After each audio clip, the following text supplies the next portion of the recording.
Naghahanap ka ba ng Instagrammable na lugar malapit sa Metro Manila at relaxing para makapag-bonding with family? Try nyo dito sa Dagisdis.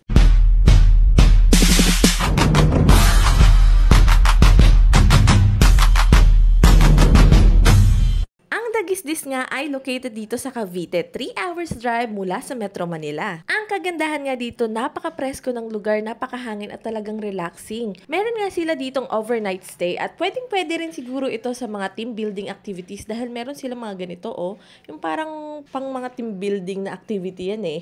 Marami nga sila ditong duyan or hammock. Dito, ma-enjoy mo talaga ang nature. Meron din silang garden at matutuwa ka sa mga flowers nila. At isa nga sa mga picture-taking spot is itong Dagisdis na chair na pwede siguro hanggang 2 tao. Meron din nga silang infinity pool at mukhang 3 yun. Di kasi ako nag-swimming so di ko alam yung lalim. Regarding naman sa mga overnight stay at sa day tour, pwede nyo silang i-chat sa kanilang Facebook page. Nilibre nga lang kasi din ako. Perfect ang lugar na to para mag-unwind. Yun lang naman.